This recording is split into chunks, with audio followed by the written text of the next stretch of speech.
നമസ്കാരം എല്ലാ കുട്ടികൾക്കും ഗിരീഷ് സാറാണ്. +2 പ്രാക്ടിക്കൽസിന് ഒരുപാട് ഇമ്പോർട്ടൻസ് ഉണ്ട്. ടെൻഷൻ ഇല്ലാതെ അത്യാവശ്യം ഉടായ്പകൾ കാണിക്കാം, എന്നാൽ ഓവർ ഉടായ്പകൾ ഇല്ലാതെ ഈ പറയുന്ന ഒരു 5 കാര്യങ്ങൾ ശ്രദ്ധിച്ചാൽ പ്രാക്ടിക്കലിന് എല്ലാ സബ്ജക്ട്സിനും പ്രാക്ടിക്കൽസ് ഉള്ള subject physics, chemistry, maths, botany, zoology, CS ഇതിനെല്ലാം നമുക്ക് ഫുൾ മാർക്ക് കിട്ടും. പക്ഷേ ഇതെല്ലാം ശ്രദ്ധിക്കണം. നമ്മളൊരു സ്കൂളിലെ ഇന്റേണൽ അധ്യാപനമായിട്ടും എക്സ്റ്റേണൽ അധ്യാപനമായിട്ടൊക്കെ നിന്നൊപ്പം നമുക്കുള്ള അനുഭവങ്ങളും ഒക്കെ വെച്ചുകൊണ്ട് കാച്ചിക്കുറിക്കൊരു സാധനമാണ്. മാക്സിമം പേരിലേക്ക് ഷെയർ ചെയ്യുക. നിങ്ങൾക്ക് ടെൻഷൻ ഇല്ല, പ്രാക്ടിക്കൽസിന് പോകാം ഈ വീഡിയോ കേട്ട് കഴിഞ്ഞാൽ. അത് ഉറപ്പാണ്. ആദ്യമായിട്ട് കാണുന്നവരൊക്കെ ആണെങ്കിൽ സബ്സ്ക്രൈബ് ചെയ്ത് റെഡിയാക്കി വെച്ചേക്കുക. നമ്പർ 1, എക്സ്റ്റേണൽ അധ്യാപകർ. നിങ്ങൾക്കറിയാം, നമ്മുടെ സ്കൂളിൽ പഠിപ്പിക്കുന്ന അധ്യാപകരല്ല പ്രാക്ടിക്കൽസിന് മാർക്ക് ഇടാൻ വരുന്നത്, പുറത്തു നിന്നുള്ള അധ്യാപകരാണ്, എക്സ്റ്റേണൽ അധ്യാപകരാണ്. ചിലപ്പോൾ ഈ വീഡിയോ അധ്യാപകരും കാണുന്നുണ്ടായിരിക്കും, എന്നാലും കുഴപ്പമില്ല. കാരണം എക്സ്റ്റേണൽ അധ്യാപകർ വരുമ്പം നമ്മളെക്കുറിച്ച്, അതായത് ഒരു സ്കൂളിൽ വരുമ്പം ആ സ്കൂളിലെ കുട്ടികളെക്കുറിച്ച് പ്രത്യേകിച്ച് ഒരു ധാരണയും ആ അധ്യാപകർക്കില്ല. ചിലപ്പം ഇന്റേണൽ ടീച്ചർ, ആ സ്കൂളിലെ ടീച്ചർമാർ പറഞ്ഞു കൊടുക്കുമായിരിക്കും, ഉണ്ടാവും എടുക്കാനാണ് മെഡിക്കാനെന്നൊക്കെ പറഞ്ഞാലും വലിയ ധാരണകളൊന്നും തന്നെ എക്സ്റ്റേണൽ അധ്യാപകർക്കില്ല. എന്നാൽ എക്സ്റ്റേണൽ അധ്യാപകരുടെ മുമ്പിൽ നമ്മൾ എന്തൊക്കെ കാര്യങ്ങൾ ശ്രദ്ധിക്കണം? അപ്പം ഞാനാണ് എക്സ്റ്റേണൽ അധ്യാപകനായിട്ട് വരുന്നു എന്ന് വിചാരിക്കുക. നിങ്ങളെക്കുറിച്ച് എനിക്ക് ഒന്നും അറിയത്തില്ല, ഒരു സ്കൂളിൽ ചെന്ന ശേഷം എനിക്ക് ആ സ്കൂളിലെ കുട്ടികളെക്കുറിച്ച് ഒന്നും അറിയത്തില്ലെങ്കിൽ നമ്മൾ കുട്ടികളായിട്ട് ശ്രദ്ധിക്കേണ്ട കുറേ കാര്യങ്ങളുണ്ട്. ഒന്ന്, നമ്മൾ ചില കുട്ടികളുണ്ട് ഓവർ വിനയം കാണിക്കും, അങ്ങ് തൊഴുവൊക്കെ ചെയ്യും, ഇങ്ങനെ ഭയങ്കരമായിട്ട് അങ്ങ് തൊഴുത് ടീച്ചറേ ഗുഡ് മോർണിംഗ് നമസ്കാരം, അങ്ങനെ ഓവർ വിനയം. ന്യൂ ജനറേഷൻ അധ്യാപകരാണല്ലോ, അന്നേരം നമ്മൾ ഓവർ വിനയം കാണിക്കുക. ഗുഡ് മോർണിംഗോ അല്ലെങ്കിൽ ഒരു നമസ്കാരം ഗുഡ് മോർണിംഗോ ഒക്കെ പറയാം, അതിനൊന്നും കുഴപ്പമില്ല. ഓവർ വിനയം കാണിക്കാതിരിക്കുക. ഓവർ വിനയം ദോഷമാണ്. അന്നേരം നിങ്ങൾ അത് ശ്രദ്ധിച്ചോണം. ഒരുപാട് വിനയം അങ്ങ് ചാർത്തരുത്. ചിലവരൊക്കെ അങ്ങ് കാലിലൊക്കെ തൊട്ട് തൊഴുതൊക്കെ ലാബിന് കയറത്തുള്ളൂ. പിന്നെ ലാബിൽ കയറി കഴിഞ്ഞ ശേഷം പിന്നെ ഒന്നും ചെയ്യത്തുമില്ല. അന്നേരം ആ തൊഴുത് മാത്രമേ ഉള്ളൂ. അന്നേരം അതൊക്കെ ശ്രദ്ധിക്കേണ്ടതാണ്. അന്നേരം ഓവർ വിനയം പാടില്ല, ഓവർ അഗ്രസീവ്നെസ്സും പാടില്ല. അത് നിങ്ങൾ വിചാരിക്കും എന്തായിരിക്കും ഓവർ അഗ്രസീവ് പറഞ്ഞാൽ? ചിലപ്പോൾ ചിലവണ്ട് ഇച്ചിരി ചാടലും വെല്ലുവിളിയൊക്കെ സംസാരിക്കും. അപ്പോൾ നമ്മളൊരു ക്വസ്റ്റ്യൻ ചോദിക്കുമ്പോൾ എന്താ എനിക്ക് മാർക്ക് കിട്ടിയില്ലെങ്കിലും കുഴപ്പമില്ല എന്നുള്ള രീതിയിൽ.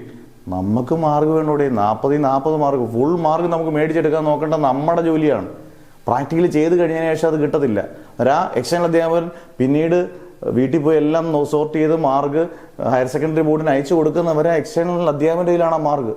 അന്നേരം നമ്മൾ ഓവർ വിനയവും ഓവർ അഹങ്കാരവും നമ്മൾ പാടില്ല. ഇതിനിടയിൽ ഒരു നോർമലായിട്ട് വേണം നിങ്ങൾ നിൽക്കാൻ.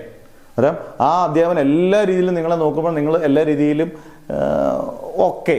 നമ്മൾ ഓക്കെയാണ്, കുഴപ്പമില്ല എന്ന് തോന്നിക്കുന്ന രീതിയിൽ നിങ്ങൾ നിന്നാൽ മതി. അതൊക്കെ ഇച്ചിരി അഭിനയിച്ചായാലും ഓവർ അഭിനയമാകരുതാണ്. അത് എല്ലാം ഒന്ന് സെറ്റായിക്കണം. 2, റെക്കോർഡാണ്. പല കുട്ടികളും റെക്കോർഡ് സൈൻ ചെയ്ത് മേടിപ്പിക്കത്തില്ല, സർട്ടിഫൈ ചെയ്ത് മേടിക്കത്തില്ല. ചില എക്സ്പീരിയൻസ് ഒന്നും എഴുതത്തില്ല. ഇപ്പം പലരും വിചാരിക്കുന്നുണ്ടായിരിക്കും നമ്മൾ എഴുതിയിട്ടില്ല. ഇതെല്ലാം നിങ്ങൾ റെഡിയാക്കിയിരിക്കണം. കാരണം ഒരു പക്ഷേ കുറച്ച് നിങ്ങളിപ്പം ചെയ്യുന്ന ഒരു ഗ്രൂപ്പ് ഓഫ് ഒരു 15 പേരാണ് ലാബിലോട്ട് കയറുന്നത്. 15 പേർ റെക്കോർഡ് അവിടെ ടേബിളിൽ വെക്കുന്നു. അതിനകത്തുനിന്ന് 1-2 റെക്കോർഡ് എടുത്ത് അദ്ദേഹം വളരെ കാര്യമായിട്ടിരുന്ന് ചുമ്മാ ഇരിക്കുകയാണ്. കാര്യമായിട്ടിരുന്ന് അങ്ങ് നോക്കുവാന്ന് വെച്ചു. നോക്കുമ്പം ഈ പറഞ്ഞ പോലെ നിങ്ങളുടെ റെക്കോർഡ് കംപ്ലീറ്റ് അല്ലെങ്കിൽ നിങ്ങൾ റെക്കോർഡ് വെച്ചിട്ട്, ചില കുട്ടികളൊക്കെ ഉണ്ട്, നമുക്കറിയാം, പേഴ്സണലായിട്ട് അറിയാം, ചില കുട്ടികൾ റെക്കോർഡ് വെക്കത്തേ ഇല്ല. വലിയ പണി കിട്ടും. മാത്രമല്ല നിങ്ങൾ ആ റെക്കോർഡിൻ്റെ മാർഗ്ഗം മാത്രമല്ല പോകുന്നത്, ബാക്കി നിങ്ങൾ ഈ എക്സ്പെരിമെൻ്റ് ചെയ്യുന്ന കാര്യങ്ങളിലേക്കൊക്കെ അത് വരും. അന്നേരം നിങ്ങൾ ചിലപ്പോൾ എത്ര പിന്നെ നന്നായിട്ട് ചെയ്ത് കഴിഞ്ഞാലും ഒക്കെ നിങ്ങൾക്ക് മാർക്ക് കുറയും. അന്നേരം അത് വളരെയധികം ശ്രദ്ധിക്കണം. അന്നേരം റെക്കോർഡ് വളരെ വളരെ വളരെ ഇമ്പോർട്ടൻ്റ് ആണ്. ഇനി 3, വൈവ ക്വസ്റ്റ്യൻസ്. പിള്ളേർ എപ്പോഴും ചോദിക്കുന്ന ഒരു ബാച്ച് ഇറങ്ങി കഴിയുമ്പോൾ എന്തുവാടെ വൈവ ക്വസ്റ്റ്യൻ ചോദിച്ചത്, ഏതാടെ വൈവ ക്വസ്റ്റ്യൻ ചോദിച്ചത്, പറ ഇനി ഇതേ വൈവ ക്വസ്റ്റ്യൻ തന്നെയാണോ ടീച്ചർ ചോദിക്കുന്നത്? ഈ വൈവ ക്വസ്റ്റ്യൻസ് ചോദിക്കുമ്പം ശ്രദ്ധിക്കേണ്ടത്, ചോദിക്കുമ്പോൾ ഫിസിക്സിൻ്റെ ഒരു ക്വസ്റ്റ്യൻ ചോദിക്കുകയാണ്, എന്താണ് റിഫ്രാക്ഷൻ, ഇപ്പം അല്ലെങ്കിൽ എന്താണ് ലെൻസിൻ്റെ യൂസസ്. നിങ്ങൾക്ക് അറിയാമെങ്കിൽ നിങ്ങൾ പറയുക. ചിലരുണ്ട് അനത്തി അങ്ങ് പൊട്ടത്തരം പറയും. പൊട്ടത്തരം പറയുന്നത് മോശമെന്നല്ല ഞാൻ പറഞ്ഞത്, അറിയാഞ്ഞിട്ടും നമുക്കറിയാം ഈ പൊട്ടത്തരം പറയാൻ പോകുന്നത് അനത്തി അങ്ങ് പൊട്ടത്തരം പറയരുത്. നമ്മൾ അവിടെ വേണമെങ്കിൽ ഇച്ചിരി ഒരു മൗനമാകാം. ടീച്ചറെ വേറൊരു ക്വസ്റ്റ്യൻ ചോദിക്കാവോ എന്ന് വളരെ വിനീതമായിട്ട്, അവിടെ ഇച്ചിരി വിനീതമായിട്ട് വേറൊരു ക്വസ്റ്റ്യൻ ചോദിക്കാവോ എന്നൊക്കെ വേണമെങ്കിൽ വളരെ ആ ടീച്ചറിൻ്റെ രീതിക്ക് അനുസരിച്ച് നമ്മൾ റെഡി ആയിക്കോണം. അന്നേരം ആ രീതിയിൽ വൈവ ക്വസ്റ്റ്യൻസ് നിങ്ങൾ ശ്രദ്ധിച്ചോണം. ഓവർ ഈ പറഞ്ഞ പോലെ നമ്മൾ ചില ടീച്ചർമാർ നിങ്ങളെ ടെൻഷൻ അടുപ്പിക്കേണ്ടെന്ന് പറഞ്ഞുകൊണ്ട് ചില ടീച്ചർമാർ വന്ന് ചോദിക്കാറുണ്ട്, നിങ്ങളുടെ പേരെന്തുവാണ്? ചിലർ അയ്യോ പേര് മറന്നുപോയി, പറഞ്ഞു എവിടെയാണ് ഈ സ്ഥലം എന്ന് പറയുമ്പോൾ ഇല്ല സ്ഥലം ഓർക്കുന്നില്ല. അങ്ങനെ നിങ്ങളും ടെൻഷൻ അടിക്കരുത്. ടീച്ചർമാർ നിങ്ങളുടെ ടെൻഷൻ കുറയ്ക്കാനായിരിക്കും നോക്കുന്നത് എപ്പോഴും. ടെൻഷൻ കൂട്ടുന്ന അധ്യാപകർ വളരെ കുറവാണ്. കേരളത്തിൽ ഒരു 10% ഉള്ളൂ, 90% തിരിച്ചാണ്. അന്നേരം നിങ്ങൾ അങ്ങനെ വിചാരിച്ചോണം. ടെൻഷൻ കുറയ്ക്കാൻ നോക്കുമ്പം നിങ്ങൾ ടെൻഷൻ അടിച്ച് കളയരുത്. അന്നേരം അത് മൂന്നാമത്തെ കാര്യം. 4, കറക്ഷൻസ്. ഈ ഏത് പ്രാക്ടിക്കൽസും ഉണ്ട്. ചിലവർ ഇങ്ങോട്ട് കയറി നമ്മളങ്ങോട്ട് എഴുതി അങ്ങോട്ട് തുടങ്ങും, ശരിയല്ല, ഒരു വെട്ട്. നമ്മൾ തന്നെ സ്റ്റുഡൻസിൻ്റെ കാര്യം പറഞ്ഞു, ഒരു വെട്ട്. അല്ലെങ്കിൽ ഒരു ഇക്വേഷൻ, ഇപ്പം പൊട്ടൻഷ്യൽ ഈക്വൽ ടു mgh, അല്ലെങ്കിൽ ടൈം പീരീഡ് T = 2π × √L/g, ഒരു വെട്ട്. ഇല്ലേ, ബോംബ് ഇടുന്ന പോലെ അങ്ങ് ഇട്ടങ്ങ് നശിപ്പിച്ച് ആ പേപ്പർ ഫുൾ അങ്ങ് വൃത്തികേടാക്കും. അതൊരു വലിയ നെഗറ്റീവ് പറഞ്ഞാൽ വലിയ നെഗറ്റീവാണ്. കൈയക്ഷരവും ഈ കറക്റ്റ്നെസ്സും വളരെ ഇമ്പോർട്ടൻ്റാണ്. കൈയക്ഷരവും വായിച്ചാൽ മനസ്സിലാകും. നമുക്കിപ്പം മെഡിക്കൽ സ്റ്റോറിൽ കൊണ്ട് നോക്കി ഡോക്ടർ പ്രിസ്ക്രൈബ് ചെയ്യുന്ന പോലെ നമുക്ക് എഴുതി വെക്കാൻ പറ്റത്തില്ല. വൃത്തിയായിട്ട് അത്യാവശ്യം മെനയുള്ള രീതിയിൽ വായിച്ചാൽ മനസ്സിലാകുന്ന രീതിയിൽ എഴുതണം. 2, ഈ പറഞ്ഞ പോലെ വെട്ടും തിരുത്തും ഒരുപാട് പാടില്ല.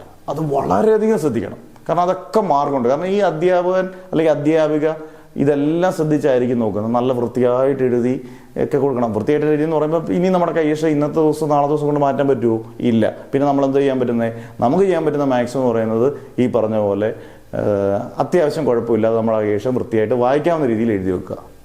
5, നമ്മൾ പറഞ്ഞില്ലയോ, അവസാനം കൊണ്ടുവന്ന പടം, നമ്മൾ സിനിമ കാണുമ്പം പടം പാളി അല്ലെങ്കിൽ അവസാനം കൊണ്ടുവന്ന് കല ഉടച്ചു എന്ന് പറയുന്ന സാധനമുണ്ട്. റിസൾട്ട്. ഇത് ഒരിക്കലും മറക്കരുത്. പല കുട്ടികളും എന്നോട് പരീക്ഷ കഴിഞ്ഞിട്ട് പറയും, സാറേ എല്ലാം ചെയ്തു, റിസൾട്ട് എഴുതാൻ മറന്നുപോയി. റിസൾട്ടിന് മാർഗമുണ്ട്. അന്നേരം എല്ലാ സബ്ജക്റ്റിൻ്റെയും റിസൾട്ടുകൾ എഴുതാൻ, ഇപ്പോൾ ഫിസിക്സിന് 2 പ്രാക്ടിക്കൽസ് ആണെങ്കിൽ 2 പ്രാക്ടിക്കൽസിൻ്റെ റിസൾട്ട് എഴുതാനാണ്. എല്ലാത്തിനും റിസൾട്ട് എഴുതാൻ കാണും. റിസൾട്ട് നിർബന്ധമായിട്ടും എഴുതിയിരിക്കണം. മറക്കുകയും ചെയ്യരുത്.